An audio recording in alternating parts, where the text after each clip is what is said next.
Hello and welcome to Rick and Bubba University, Hard to Believe, episode 11. And we're thankful that you're with us. Today we're going to talk about a topic that spawns many phone calls to the Rick and Bubba show, and that is, of course, the topic of parenting. Hey, what about this? Hey, I'm in this situation. What's the best thing to do? Bubba and I, of course, have many, many children. All the guys on the show except for Eddie Van Adler, who's about to welcome his first child into the world. And so today, Bubba, we are honored to have with us pediatrician Dan Trumbull. Dan has written the book, Loving by Leading, A Parent's Guide to Raising Healthy and Responsible Children. And guess what else is also in this great book? A time-tested infant sleep program. So, Dan, welcome to Rick and Bubba University. Glad to be here, Rick. Thank you. Doctor, I've got to start right out of the gate. Your first name is Den? Den. Short for Denslow. Okay. Well, I thought it may have been Ben and they misspelled it on the paperwork or something. You know, you hear all kind of strange stories. I respond to Ben, Ken, Dent, whoever, you know. So, well, that's a great name. Yeah, whatever it takes. It's unique. So, looking over the book, and you sent an email, and I walked into Bubba's office. I said, now, look, Rick and Bubba University, this guy would be a perfect podcast because it's long form. You can talk things out without having to have so many breaks and all that.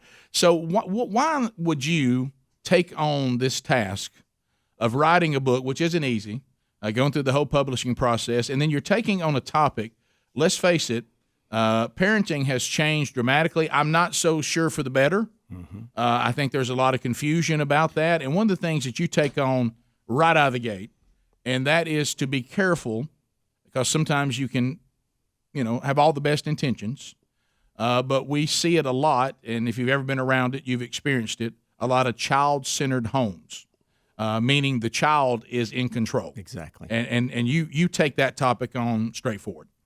I think there are three reasons, Rick, why I believe parenting has moved toward follow the child instead of lead the child. One is abundance of information on the internet, which has led to confusion because a lot of it is conflicting information. Secondly, distractions. We are busier than ever, and probably the biggest distractor are digital devices in the home, in the hands of parents and children. But thirdly, and I think more fundamentally, there's been a change in the whole concept of discipline. We're moving away from disciplining your child and being more a facilitator of his or her choices, being told that he will find the way, she will find the right way, if just cared for, and be careful not to punish, not to be too directive. And the results are not very positive so far. Can parents not see that the results that we're getting right now are not as good, maybe? Well, they can see that perhaps, Bubba, but everyone else is doing it, so they're looking around, seeing their peers, and the peers are not directing, not leading, so they feel like that's just the way it goes. Mm-hmm. Sometimes it works out, sometimes it doesn't. Well, and Bubba, your point is really straightforward. Here's when I know I'm not doing the right thing, if my result is not what I was hoping for. Yeah, I have a desired result, right. And I've explained that to my kids many times now that they're older, and I've even asked, here is the result. How do you suggest we get there? Right. So you give me the plan and I'll implement it. Well, I would say the vision, the result is not entirely clear. Do we want to raise a teenager who is respectful of authority, or do we want to have one who is the authority? And I think we're moving more and more toward let your child be the authority. He or she will find his way. So I don't know that parents have a clear vision of what their goal is, and that's what I try to do in the book. I try to lay out what proper goals should be. Yeah, because I can't start a process if I don't know where we're going. And you've got to have a plan. It doesn't just happen. I mean, it can just happen, but the result isn't nearly as positive. Well, you talked about no respect for authority because they've been given the authority. I am shocked, and I'm trying to use not have hyperbole here, but I have no reservation with the term shock. When even within, I have two children that one's about to turn 30, the other one is 28, will be 29 in March, and then it drops down to 20 and 18, and of course I had a younger child that now is in heaven. But with the second group of children, that's not a big drop of years. The lack of respect for authority that had changed in that period, that means, you know what that means? I coached Little League sports with the older ones, and then I coached little league sports with the younger ones, and I was shocked at the disregard of authority and the way children spoke to me, spoke to their parents. It was shocking, and so you've kind of explained that. Is that coming? That really comes from the fact that this little king or queen has been told by their parents that the parents cater to their every whim, and they think they're in control. And the parents believe today, and they're told today, that the goal of parenting is to keep your child happy, whatever it takes. Give him or her, avoid restrictions as much as possible to allow them to be happy. Let me get a little philosophical for a moment and tell you what I think has happened over the past 20 or 30 years. It used to be a traditional concept that children are born selfish, self-centered. They need our direction. They need parenting. They need socialization. What I think has crept in subtly is that children are born morally blank slates, and we parents in society are what corrupts them. So be careful when you're parenting. Don't be too directive. Don't be too strict. And let them unfold their personalities, as it will. Well, it will. Who is their authority in taking that approach? Their authority is themselves. And I think that has permeated the scientific literature. I know it has. And we're moving more and more in a research standpoint away from punishment and more toward total positive parenting. Now, don't get me wrong. There needs to be a balance between encouragement and behavioral control. That's proper leadership. Yeah, there has to be a balance. But to go one-sided completely and all encouragement, all punish, or all positive, assuming a child will find their right way is it doesn't make sense, and it's not working out. Let's talk about discipline. You do in the book. So when we grew up, I'm not saying everything was done the right way, but it was common that there would be some sort of what I'm going to use the word that everybody just gasp now, spanking. If a child misbehaved, it wasn't a child being beaten or abused. A child would receive some physical discomfort, and the child, would then correct the behavior. That's that negative reinforcement.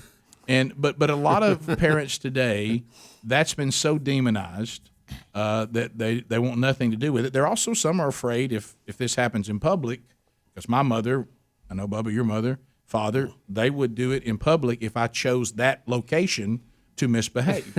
It was my choice, not theirs. And I was told if I didn't want that to be public, then don't misbehave in public. And I chose the location. But so what's the balance right now? I think a lot of parents, they're totally confused, even if they decide my child has done something that is wrong and that child needs to be disciplined. They don't even know what to do. They don't seem like they know what to do. They don't. So what would you say? Well, let me give you a little bit of my history in this whole topic of parenting and how I was drawn into first looking at the research and then learning from my own patients, my own 5 children as well. Early in the 90s, I began to see coming out in the American Academy of Pediatrics literature statements that spanking was harmful to a child and increased aggressiveness. And it didn't seem to make sense because I was of the James Dobson mentality and I was a young parent learning, so I began to study the research and it wasn't there. There was no research showing that.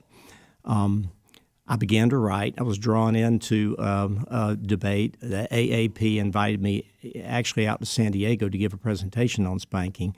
So I was involved in this debate back and forth. Well, they eventually took false science or very poorly constructed science and came out with a statement discouraging spanking, based not upon facts, but based upon kind of a social, political correctness.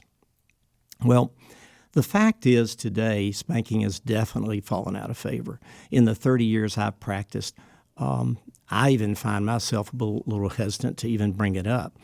But there needs to be balance. And a parent doesn't have to spank to be a good parent. But what I've found through the research and also through my own personal experience, it needs to be one tool in the repertoire of parents in correcting a child, and it needs to be used during an age-appropriate range, and it needs to gradually be phased out, and reasoning needs to take over thereafter.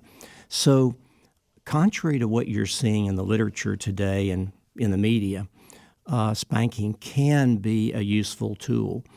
What I like about finally having a book now, having spoken out with the media in favor of spanking, is I have a context in which to put the spanking in, because it needs to be viewed within the context of a loving relationship. It's a form of correction, but discipline really involves affirmation as well. There have to be more acts of affirmation encouraging the child than correction, or we're tilted too much to the authoritarian, perspective. So, Diana Baumrein was at a conference that I was at. I wish you could talk to my mom, 90s. Doc, because she was pretty good at spanking. Well, Diana Baumrein was a researcher in the 1970s, and she actually performed a landmark study of parents over 10 years. And she came up with the 3 categories of authoritarian, permissive, and authoritative. Well, authoritarian is that harsh parent who wants to just simply give orders and is not affectionate. The permissive is the one who just wants to be warm, indulging, and doesn't want to limit or restrict behavior. The authoritative, she found, was the most effective parenting style. And those authoritative parents used spanking to a limited degree. But they balanced behavioral control with encouragement, and that's the key. Well, it is. I mean, I often talk about this with my own father because it's fun to talk about that he was authoritative, he didn't tolerate foolishness, and there was a certain healthy fear of his authority. However, I said, but that was only part of what made him a great leader. What makes him a great leader is he also had as much enthusiasm and as much impact when he encouraged. And he wasn't someone who all you ever heard was the bad. You also heard the same enthusiasm, the same influence when you were doing it right. And he often, and he did, and my mother did, and we tried to learn that even when we were in trouble, when my children were in trouble, I always explained what was going on, why this was taking place, why we were doing it. And, of course, we come from a biblical worldview and point to Scripture, and where it clearly says those that God loves, he disciplines. Yes. And of course, it's even compared, the writer of Hebrews even says, just as it was uncomfortable when your father would physically discipline you, but he did it. It might have been uncomfortable for a moment, but ultimately it served you well. And is that what you're talking about? Just communicate what's going on. It can't be out of control. It can't be chaotic. Nobody's talking about beating a child. Yeah, it can't be outside of, as you said. And what would you say would be age appropriate? I know children are unique, and you talk about that too. You got to know each child. No two children are exactly the same. But in general, what's an appropriate age For spanking, you're talking about now. Specifically 2 to 6 years of age, when reasoning is less effective. Yeah. There's good evidence that, and you know this as a parent, most parents do, you can't reason with a 2 and 3-year-old. So it's in those situations where when milder measures fail, such as a little bit of reasoning, timeout, disapproval, maybe a little bit of restraining, holding their hand, that kind of thing, when that fails, spanking is appropriate, delivered in a loving context. Beyond 6 years of age, reasoning is more effective and should be, because our goal is to persuade a child to want to behave, not simply to behave when they're around us and misbehave otherwise. So they need to learn the principles for why we are requiring that behavior of them, and that comes through reasoning. It's like Rick said, we always joke about spankings, but I got very few. But the ones I got, I knew why I got them. I was explained the rules that I had broke, and I got that spanking, and I didn't like it. And then I got over it, and we were better, and I didn't repeat that bad behavior. Yeah. And I'm thankful for it now, because I would have got in a lot more trouble. I know I would have. Yeah. It should be more of a deterrent, kind of the nuclear deterrent, You're right, if used properly. So let's talk a little bit about some of the things, though, that parents today face. And I certainly saw this, and Bubba and I both did, the electronic stuff. It was coming into our lives. Not so much with the older children. It was part of it, but it wasn't like it is now. There certainly weren't smartphones and all the streaming and all of this. And I see things sometimes that, in my opinion, not being judgmental or self-righteous, because I certainly didn't do all my parenting correctly, but it breaks my heart that a lot of parents seem to be using iPads and video games and smartphones as babysitters. And you literally are watching families out together, and these kids, their noses are buried in these things. They never look around. They never interact with their parents. But the parents getting to have a quiet meal without the child having to be, I hate to use this term, but it does look like, bothered with. How should these things be handled? What's a good balance for all this? Well, let me go back and let's talk about the goals of parenting. Some of the character qualities: patience, delayed gratification, self-control. Research shows that a child who is self-controlled to a reasonable degree at age 3 is more likely to be successful at age 30. It is the key. It is the golden standard that we want to seek for our children, to teach them self-control. Now, I'm not saying a 3-year-old's going to be 100% self-controlled, but we need to move in that direction. By giving a toddler or even an infant in your arms who you're trying to keep quiet in a restaurant or in a doctor's office or is a short-term solution that leads to a long-term problem. You're denying them the opportunity to be self-controlled. You're denying them the opportunity to be patient and wait. You're denying them the opportunity to entertain themselves in an active way rather than be entertained in a passive way. That's what video does to us. It passively entertains us, but it doesn't. We don't actively learn self-control. So, we would all ask ourselves, what would we ever do without digital phones and digital devices to entertain our children? Well, we just did without. And I know that sounds unrealistic in today's world, but if parents will step it up and take the responsibility and not give the 1 or 2-year-old their cell phone, tell them that it's not available for them to look at and play with, they'll stop asking. Because here's what most parents will realize. When you hand them that phone, they're quiet and everything seems so harmonious and happy. But you turn that thing off, I've seen it. And behavior is worse. I've seen it. It is. Clearly, It looks like an addiction. Oh, yeah. There's a spike in the disruptive behavior. We used to see that when our children were younger, and when they watched too much TV, turned the TV off, they were, ballistic. So we got to be careful. Under 2 years of age is what I say, to not give them intentional screen time, except maybe FaceTime with a grandparent or something like that, and then after 2 years of age, limit the exposure. So what would you say to, like, I remember this conversation taking place in a video store when it was not streaming yet, so you had to buy the games and put them into the players. I know that's still going on, but and a mother came over and said, how do you handle your children in video games? And I said, what do you mean? And she said, well, I'm buying this video game, and I don't know how to keep my kid from playing this game all the time. And I really thought it was almost like a joke, and I certainly, like I say, we're not claiming we're the experts on parenting, but this one didn't seem that difficult. And I said, my children play video games when they're allowed to, and they don't play them when they're not allowed to. So I get that question more than I expect. Well, how do I keep my kid from playing video games all the time? It seems like a weird question to me, because I would just say, well, then don't let them. Mm-hmm.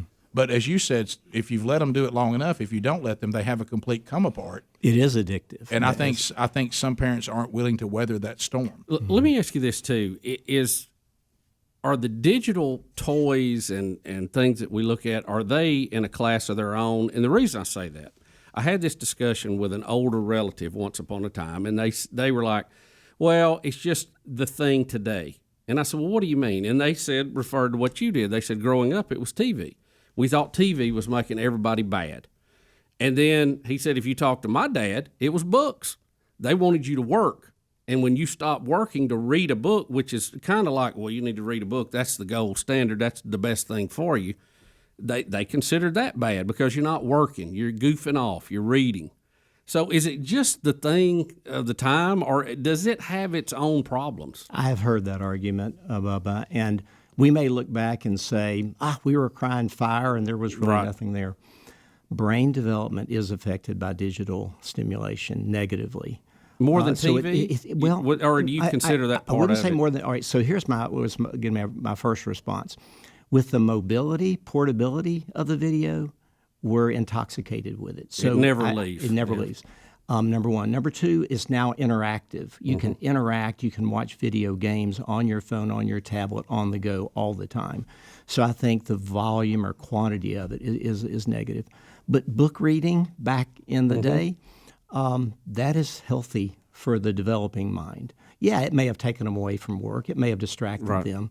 But it was, I would suggest, a good distraction, because with reading, you have to exert energy. You have to kind of dig it out of the book to get the full meaning, and even you imagine it in your mind. Right. With videos, it's entirely passive. There's no creativity There's required no, of the viewer. like you said, it's the picture's already painted for you. Right. So there's no developmental advantages to it. So I think it's the quantity and the quality. Would and again, we're just kind of shooting off the hip with this, but does the visual part of it play in? Because before families sit around TVs, they sit around radio and listen. Now, there's a certain amount of creativity you have to do to see that in your mind. Exactly. What do the studies say? Is that, and I'm just asking the question out of curiosity, is that different than, say, the TV that paints the picture for you versus reading a book, or how does all that? I think it's very different. And for young children, they need to be allowed the opportunity to create. Right. So they need to be allowed the opportunity to make believe with toys, with dolls, with creating, with Legos, with blocks and whatnot. Creativity can be nurtured or it can be stifled. And I do believe screens take that away from a child. So it does have an effect negatively. So you would kind of lump TV and video games, because of the visual, I would, into its own category. And you were talking about studies have shown they've studied the brain, and there is a reaction in the brain on these visual items, TV, video games, watching these phones, these screens, and the screen time, that they say it's triggering the same part of the brain that causes people to be addicted to drugs. That really, I mean, this is a family podcast, that also is the part of the brain that pleasure comes from, even from intimacy between a husband and a wife. And they're saying the reason this becomes so addictive, it is going to that part of the mind, and it is an addiction. Video gaming for an older boy, in particular teenager, stimulates the release of oxytocin, and that is that elation that you get from pleasurable experiences. So it is truly an addiction, as addictive as cocaine, because that same chemical is being released. And if you don't believe that, you just made the point a minute ago, turn it off. Right. The reaction The brain wants more of it, doesn't it? The reaction of some of these children is bizarre and sad. I mean, it is, which kind of leads to something not as severe, but you talk about it in the book.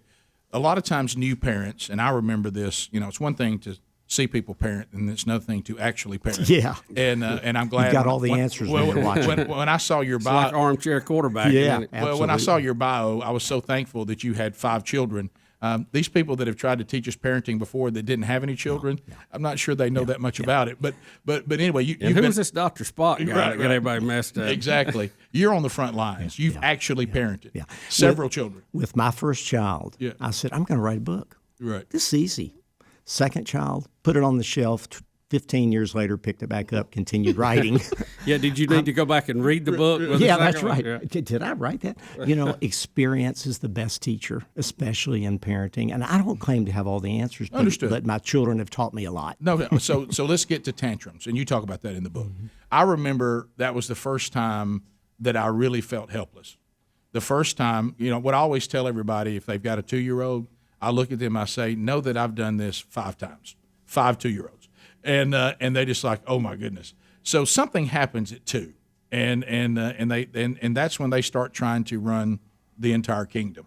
And when they throw themselves on the floor, they will not do what you want to. I call it when they go limp body. They drop their body. They won't go where you want them to go. They lay on the floor. They scream. They kick. Tell us a good approach to a child pitching a tantrum. Well, it's universal. Right. All children will tantrum to a certain degree. Number one, you don't give in. You don't because when you do, you simply reinforce that. So if you're trying to avoid conflict and seeking peace in the relationship, you'll just give in and give him or her what he wants. So what I suggest is parents ignore it for 1 or 2 minutes, after which you say, and you need to have a line, let me precede it with this. They are frustrated many times because they can't communicate. Right. Their inability to communicate leads to frustration. So we want to be sympathetic. That's really important. We want to be loving. And we want to try to help them communicate by putting words in their mouth, by saying what you think they're feeling, okay? So you want to be sympathetic. But when it goes on long enough, 2 minutes, then I suggest you take them to another room, ideally their bedroom. Say, you stay here until you stop. Give it a title, screaming, okay? Walk away, they follow you, screaming. Right. You take them back. Stay here till you stop screaming. You walk away, they follow you. Take them back, close the door. Now, about 2 to 3 minutes of visual separation will usually settle a child down. Then when you open the door, their arms are up in the air. They want you to pick them up. I love you so much, but no, it's too early for a cookie or a cracker. Where I'm making supper. We're going to go back to the kitchen. I want you to be quiet. We can't, that kind of thing. That's the approach I'd take. How does that play on one of the most uncomfortable parenting moments? My child is melting down in a public place. I'm a distraction. I'm in church. I'm at a wedding. I'm in a restaurant. You certainly can't do that because you don't have that kind of time. But I admit the first time it hit me, I know the right thing to do is to take care of the other people that are not involved in this. And I know that's what we prefer. And if I'm at the other table, it's what I prefer. But then I think to myself, the child wants to leave, and now they're getting to leave. So how do you handle the public situations? Now, in a restaurant, let me give you a personal story. Our first child was probably about 22 months, as I recall. We were in a restaurant, and she just wouldn't stay in her chair. She wanted to get out in our lap and wanted to get down, run around.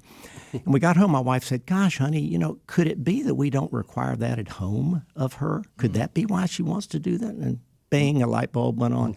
Yes, that's exactly it. So training begins at home. And that's why I really promote the family table. The family table is where you eat together as a family and everyone stays at the table till everyone finishes. And I think a child 18 months and older can be required to stay in their high chair for the entire 20, 25 minutes that a family is together. Teaching, again, self-control. It's not easy in the beginning. There's a lot of conflict, screaming and whatnot. You strap them in, you make them stay there. Then when you go to the restaurant, they themselves expect to be there for 20, 25 minutes. But if you're out in public in the grocery store and there's a temper tantrum, you have a choice. Number one, you don't want to give in. So you can allow the child to continue to scream and, like you were saying, disturb everybody else in the store and might even have a store manager come down on you. Or you can leave, go out to the car, straighten the situation out. You're not going to have that such and such lollipop, candy bar, whatever, and then go back in and resume. It's best not to leave the grocery store because then they've won, essentially. They've accomplished what they wanted. They didn't want to be there. They wanted to leave. A spanking in situations where there's true defiance and milder measures have not worked for a 2-year-old, a spanking would be very appropriate. That was necessary with one of our children in a restaurant, and went out to the car, took care of that, hugged him, talked a little bit about it, came back in. The rest of the meal was quite pleasant. Yeah, there was no worse feeling for you to be leaving the church and Daddy's taking you. You know what I mean? It was bad enough if Mama was taking you out, but if Daddy reached over and picked you up and put you on his hip and you're walking out of the church doors, it's not good. Yeah, particularly bad if they yell out, "I don't want a spanking." Yeah, yeah. Yeah, that happened. Right. Well, and you talk about the combination of the two, but also the authority in the house, cannot be child focused. I think sometimes establishing this, because you've talked about this, it's got to be consistent, and you've got to establish it, and that requires effort. And I'm speaking again to myself. I can tell you, I literally have said before, I do not have the energy to do what I need to do as a parent. I know it's right. I don't have the energy. It would be so much easier right now just to let them have what they want. Throw the cookie to them. And be done with it because you're exhausted. But you will pay a price for that. Yeah. And we've all done that. Yeah. We've all given in. But Right. yeah, you're right. Got to hold the line. I think you had a key point with the sitting at the table. Really, you don't want to compare this to training a puppy. But well, there's a lot of similarities for a while. But there is. Yeah. And if you get in a routine, That's what always messes animals up, when you break the routine. And if you get in a routine with kids, and you never think about it that way, to do it at home exactly how we're going to do it at the restaurant, do it at home like we're going to do it at church, do it at home like we're going to do at the mall. And then and I've always said, and I've given other parents this advice, you do start early. Yeah. That's when it's most manageable. Yeah. That's when you have the most control of the situation, and then you just, you ramp up from there as you go. And it is tough, and it's tiring, but the little things you do early on, and I've always said too about spanking, I only got a few, but I got them early, and they were done right, so I didn't require them later. Right. Because I understood what the rules were. I understood there was punishment. I understood that if I went somewhere and pitched a fit, I didn't get the treat that was coming afterwards. And, but it's work. It's hard. And it's hard because you love them too. Parenting is hard. Oh, it's very hard. And there is no perfect parent. I look back and there are several things I wish I could do over. Right. Okay, I'll be honest with you. But is it like baseball? You just go 3 for 10 and you're the greatest ever? Maybe so. Maybe so. A good result in parenting is not guaranteed if you lead, but a bad result is much more likely if you don't. So that's kind of the what I would say. And I don't claim to have all the answers, but I think it's worth contemplating, a parent's approach. But Bubba, what I was going to say is it has to do with expectations. If the child expects that they're going to be required to behave, they're more likely to. But if they expect they're going to win and pitch a fit and be able to do what they want to do, then they will. So you got to make sure they don't have those expectations early. Right. So, and one of the other things I think is so interesting about this, you have seen, and we've all been through different ages of it, you have parents that will parent the same way. Good people, you think they're doing the right thing, and they will have one kid who gets in line, and you have one that absolutely is uncontrollable. Mm-hmm. And you see them then as adults. You may have, you have brothers or sisters or whatever, and you have responsible grown-ups, and you have one that is still off the page. And you think, how in the world? It really gets down to no child is the same. Every child is very different. I'll have triplets in my practice. All three, are very different personalities. You do your best. You invest early. If you invest early, your fruitfulness is going to be greater. Like you said, it's harder to retrain than it is to train. Mm-hmm. But you stay on your knees. You stay on your knees and you pray for them, and you ask God for strength and endurance and wisdom in what you're doing. Because for every child, the parenting approach has to be customized. Yeah. It's not a cookie cutter. Not everything. Not every approach works for every child, even within the same family with the same parents. Yeah, the way it was done in our house, and my dad knew this from coaching a lot. He said, "Now, when we talk about the rules, everybody is under the same rules. Okay, these things are allowed. These things aren't." He said, "But discipline and motivation and encouragement to get the child where you want them to be is different with every child." And he said, like a coach, he said, my dad coached my brother and me. He said, the very same thing that motivated you turned him against me. If you tried to go after your brother the way I went after you, you would rise up to prove me wrong. He'd quit on me. Yeah, and he said just showing his disapproval of that approach. But now, as far as what time everybody had to be home, how much we got to play, what we got to do, what time, all that was the same. Mm-hmm. But inside that, those intricate details, the children are unique. And I think maybe some of these results happen because the family did have everybody under the same rules, but maybe there was a little bit of a misstep by thinking that all the children, because they're under the same rules, cookie cutters. Yeah. And they're not. And I would say even when it comes to discipline, sometimes one child needs this, the other one doesn't require that. And so talk about that a little bit. I think parents need to constantly reevaluate their approach. We don't just set a course, stay on it, no matter what the results. So you have to reevaluate on a regular basis. Be a student of your children. Study them. What works best for one may not work best for the other. But also step back periodically and just take a look at your approach. And, we talked about discipline. I think of discipline in 4 parts. Number 1, the relationship. The relationship is kind of the soil in which the seedling, being the child, is planted. That relationship needs to be nurtured, and children spell love Time. You've got to be available to them. You've got to give them unconditional love, even when they go against your directive, and even when you're so frustrated with them. Your love has to be unconditional. You have to be consistent. Inconsistency provokes a child to anger, which we know from Scripture we're not to do. Fathers are not to do. So we have to be consistent with our instruction and our approach to the child. So we've got to nurture, we've got to develop that soil of the relationship. And then beyond there is instruction, affirmation, correction. The instruction has to be clear, expectations. Affirmation, you have to encourage your child.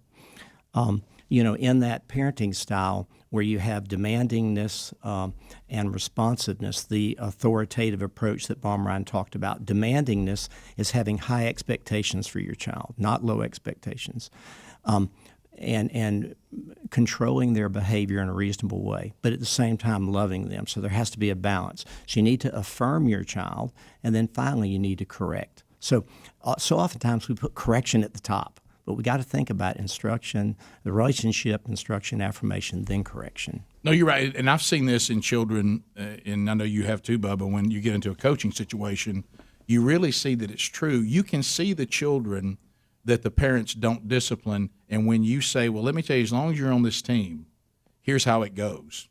And it would be in your best interest not to go against that. Mm-hmm. They love it because it's almost like something clicks with them that you actually care. You're actually investing in them, and you care enough to try to say, do it this way because that's going to be right. I think a lot of times with parents who think, well, just let the child be who they want to be and let's just keep them happy, most of those children at some point, whether they clearly know it or not, they start thinking you don't really love them. Because as your book says, loving by leading, if you don't lead a child and you put that kind of pressure on them, you don't really love them. Bubba, absolutely. Yeah. Children want guidance. Yeah. Matter of fact, when we don't give guidance, there's anxiety that builds up within them. You mean I can make that decision, Mom or Dad? I want you. I want some help. I want you to make the decision. First of all, it's a lot of pressure. Yeah, it puts a lot of pressure on the child, so they want. So taking that coaching example, think about a coach who never applauds a child's performance, a player's performance. That's not a good coach. So in coaching, you've got to applaud them when they do well and correct them when they do poorly, and be clear in the instruction as far as how to play the game. So parenting is a lot like coaching. What about hopefully, and it is, look, I know there's some things that are beyond people's control. If you end up being a single parent, that's a different deal, and certainly you can address that too. But let's say that you are in a home where mom and dad are together. Mom and dad need to communicate and be on the same page. They do. And if there's something one's doing that's not right, and my wife and I talk about this, hey, don't dress me down in front of the children. If there's something I'm doing that you don't agree with, just kind of keep it to yourself. We'll go into the bedroom or somewhere else in the house. Then you can dress me down. At our house, we always do hey, that's exasperation. That's not discipline. Mm-hmm. And okay, you're right. But don't do it in front of the mom and dad need to seem like they're on the same team. They do. And you certainly don't want to undermine the other parent. And I'll go a step further. Marriage needs to be the priority, not the child. That's correct. So if you want to bless your child, work on your marriage, nurture your marriage, spend time together, go on dates. Show your children that you love your spouse. That brings so much stability to a child and confidence to a child. So when there's unrest in the marriage, oftentimes that's the source and the reason for misbehavior. You just can't identify it at the time, but the marriage is very, very important. And you're right. Don't put one spouse down in their presence. Go work out your problems in private. Well, is there anything that you want to cover? I know the book is talking from birth to pre-adolescent. With about 5 minutes left, you do have a time-tested infant sleep program in the book. I know you probably can't unpack that entirely, so that's why we want them to have the book. But tell them a little bit about what this is going to do. Well, when parents come to pediatricians, oftentimes the question is misbehavior. Okay, how do I correct my child? The main point I want to get across in the book, one of the main points, is you want to prepare the child for success. So I call that first things first. So they need to be well rested. So you need to make sure you have some sleep guidelines for your infant and your teenager. They need to be exercising. You need to turn off digital devices, get them outside, and need to have good nutrition. So to kind of unpack that, I think infancy is the first opportunity a parent has to lead their child. Teaching good sleep habits early on and having a regular bedtime for your school ager and teenager is really important, because when a child's sleep deprived, they misbehave. So that's one of the reasons for a toddler misbehaving. It's hard for a toddler to be self-controlled when they're sleep deprived. So sleep is really number one. Prepare the child for success by majoring in those three areas. Secondly, exercise. Model an active lifestyle, limit screen time, and encourage your child to get outside. Make outdoors more attractive than being indoors. Amen. Today, indoors is so much more attractive, so children sit, they have a sedentary lifestyle. That affects temperament. That affects behavior too. So sleep, activity, and then nutrition. I really like the idea of practicing the family table, like I mentioned earlier. Yeah, structure. As you get together as a family with as often as you can, 3 or 4 times a week would be very good for the average American family today. Children, research has shown they eat better, they converse better, relationships are improved. And with teenagers, there was one study that showed there's even less bullying on social media for families who eat together. So eating together will improve their nutrition, which can also affect their behavior. So those 3 areas need to be looked at first, because you want to prepare the child for success in the home, not disadvantage them by neglecting those areas. So I want to just quickly on nutrition. The child, I see many parents giving on this too. Just give them whatever they'll eat.